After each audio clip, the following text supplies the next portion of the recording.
Welcome, beautiful souls. I'm so grateful you're here today to enjoy this journey of life with us. Today, we're diving into the topic that lies at the heart of living your best life, building strong relationships by understanding and improving communication skills.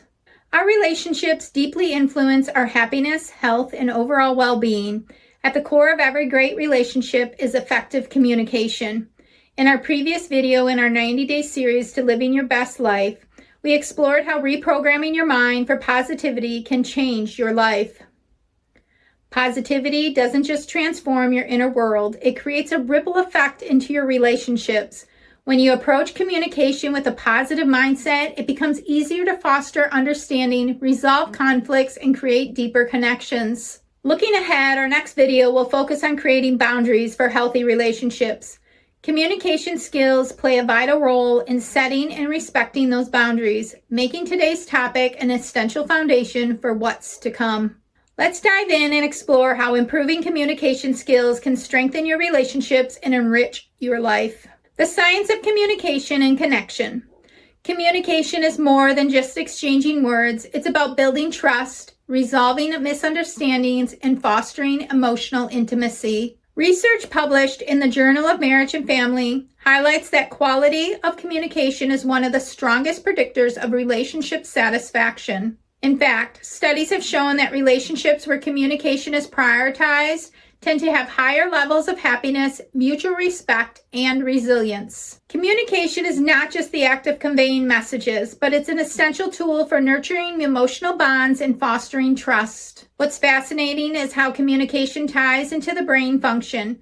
Neuroscience has shown that effective communication depends on emotional regulation. When we're stressed or overwhelmed, the brain's amygdala, often referred to as the fear center, can hijack our ability to think clearly and respond calmly. This is why arguments often escalate when emotions run high. The fight or flight response triggered by the amygdala makes it harder for us to access empathy, rational thought, and understanding. However, practicing mindfulness and emotional awareness helps calm the amygdala and re-engage the prefrontal cortex, the part of the brain responsible for rational thinking, planning, and empathy. When we learn to regulate our emotions, we become more capable of listening without reacting impulsively. This process enables us to approach conversations with more openness and understanding. Dr. Albert Mirabin, groundbreaking research revealed that communication is about more than just words. In fact, only 7% of message is conveyed through words, while 38% comes from the tone of voice and a whopping 55% is expressed through body language. This means how we say something often carries more weight than what we say. In a deep, meaningful conversation, it's not just the context of the words that matter, but the emotions and the intentions behind those words are just as powerful. The subtle nuances of tones, facial expressions, and body posture create a rich tapestry of meaning that shapes how the message is received. Understanding these scientific principles can help us communicate more effectively and strengthen our relationships. It reminds us that communication is a multidimensional process where words, emotions, and nonverbal cues all work together to convey our thoughts and our intentions. Building strong communication skills. Strong communication doesn't happen by chance. It requires intentionality, practice, and reflection. Let's explore 5 key principles that can help you communicate more effectively and foster deeper, more meaningful connections with others. 1. Active listening. Active listening is one of the most powerful tools for building trust and connection. It's about fully focusing on the speaker, understanding their message, and responding thoughtfully. Active listening doesn't just involve hearing words. It requires an intentional effort to understand the speaker's emotions, experiences, and perspectives. This type of listening not only makes others feel valued, but it also helps prevent misunderstandings. Scientific studies on active listening have shown that it boosts the oxytocin levels, the bonding hormone. Oxytocin is associated with feelings of love, trust, and connection. When we actively listen to others, we create an environment where trust can flourish and our relationships can thrive. To practice active listening, maintain eye contact and nod to show engagement. Avoid interrupting or planning your response while the other person is speaking. Paraphrase or summarize their message to ensure understanding. So what I'm hearing is, respond with empathy. I can see why that's important to you. Active listening encourages others to express themselves more openly, knowing that they're truly being heard. It transforms communication from a mere exchange of words to a deeper, more meaningful connection. 2. Clarity and honesty. Clear and honest communication prevents misunderstandings and builds trust. It's important to say what you mean and mean what you say, avoiding assumptions or passive-aggressive language. When we communicate clearly and honestly, we eliminate the ambiguity that can lead to confusion and conflict. For example, instead of saying, "You never listen to me," try saying, "I feel unheard" when you share something important and it seems like you're distracted. This approach reduces defensiveness and fosters a constructive dialogue. It takes the focus off the other person's character and places it on the behavior and how it makes you feel, making it easier for the other person to understand your perspective and respond empathetically. Honesty doesn't mean saying everything that comes to mind, but it involves expressing your thoughts and feelings in a way that is truthful and respectful. It's important to share your inner world with others in a way that promotes understanding and connection, not division. 3. Empathy and validation. Empathy and the ability to understand and share someone else's feelings. Validation goes a step further by acknowledging their emotions and experiences. Neuroscientific studies show that when we empathize with others, the brain's mirror neurons activate, helping us emotionally connect and foster trust. When we validate someone's feelings, we let them know that their emotions are important and worthy of respect. For instance, if a friend says, "I'm feeling so overwhelmed," you might respond with, "That sounds very challenging. I'm here to support you." Even if you don't have a solution, validating their feelings creates a safe space for open communication. It reassures the other person that their experience is real and valued, which strengthens the bond between you. Empathy helps you to connect on a deeper level, allowing you to offer comfort and support in a way that truly resonates. When both parties practice empathy, conversations become opportunities for growth, understanding, and mutual support. 4. Nonverbal communication. Nonverbal cues like body language, facial expressions, and tone of voice play a crucial role in how your message is received. Remember, the brain processes nonverbal communication faster than verbal communication, so your tone and gestures often speak louder than your words. Your body language can convey warmth, openness, and understanding, or it can signal disinterest or defensiveness. To improve your nonverbal communication, maintain an open posture and avoid crossing your arms, which can appear defensive.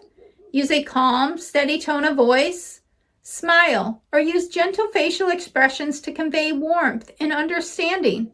Nonverbal communication can either enhance or undermine the message you're trying to convey. By being mindful of your body language and facial expressions, you can ensure that your nonverbal signals align with your intentions and help strengthen the connection with the other person. 5. Timing and patience. Timing can make or break a conversation. Addressing important topics when emotions are running high or someone is stressed rarely leads to productive outcomes. The American Psychological Association has shown that taking a pause during heated moments can help regulate emotional responses and improve communication outcomes. Choose a time when both parties are calm and focused. If a conversation becomes too intense, it's okay to take a break and revisit it later. Patience allows both individuals to process their emotions and think more clearly, leading to more thoughtful and effective communication. Rushing or forcing a conversation when emotions are running high can often make matters worse. By giving yourself and others the space to calm down, you ensure that your communication remains respectful, productive, and solution-focused. Practical tools to enhance communication. Beyond these core principles, there are additional tools you can use to enhance your communication and strengthen your relationships. Gratitude in conversations. Acknowledge and appreciate the other person's effort or perspective. A simple Thank you for sharing this with me can set a positive tone and foster goodwill. Mirroring. Subtly mimic the other person's body language to build rapport and show you're in tune with them. This creates a sense of connection and understanding. Open-ended questions. Encourage deeper dialogue by asking questions that invite reflection, sharing, such as, what's been on your mind lately? Reflective listening. Repeat back what you heard to confirm understanding and demonstrate that you're actively engaged in the conversation. These tools, when used thoughtfully, can further enhance your ability to communicate in a way that nurtures healthy, thriving relationships. The role of positivity in communication. As we discussed in the previous video, a positive mindset significantly impacts your interactions. Positivity creates space for patience, empathy, and curiosity in conversations. It allows you to approach conflicts with optimism, which shifts the focus from problems to solutions. When you approach communication with a positive mindset, you open yourself to opportunities for growth, learning, and connection. Research from the field of positive psychology shows that individuals who practice positivity in their interactions experience lower stress levels and stronger bonds with others. This mindset helps you to resolve misunderstandings with grace, build relationships rooted in mutual respect. Positivity also allows you to be more patient and open to hearing different perspectives, making it easier to find common ground and foster deeper understanding. Positivity also allows you to be more patient and open to hearing different perspectives, making it easier to find common ground and foster deeper understanding. When you embrace positivity, your words become more powerful and your ability to connect with others grows exponentially. This, in turn, strengthens your relationships and enriches your life. The connection between communication and boundaries. As we transition to the next video on creating boundaries for healthy relationships, it's essential to understand that communication is the key to setting boundaries effectively. Boundaries are about expressing your needs and understanding others' limits, and this requires clear, respectful dialogue. Without strong communication skills, it can be difficult to establish boundaries that are both respected and understood. Effective communication is about being able to express yourself with clarity and compassion. It's about conveying your needs without guilt or fear and understanding the needs of others without judgment. When boundaries are communicated effectively, they are more likely to be respected, leading to healthier, more balanced. Here are 3 deep questions to reflect on as you work on improving your communication skills. Question 1. What are some communication habits you would like to improve? And how will these changes impact your relationship? Question 2. How can you practice active listening and empathy more consistently in your interactions? Question 3. What steps can you take to ensure your nonverbal communication aligns with your intentions? By taking time to reflect on these questions, you can begin to cultivate more effective communication habits that will transform your relationships. If this video has helped you, give it a thumbs up, subscribe, and share it with someone who needs it. In the comments below, tell us your biggest communication struggle. Until next time, choose to make today your best day yet and love the life you're living.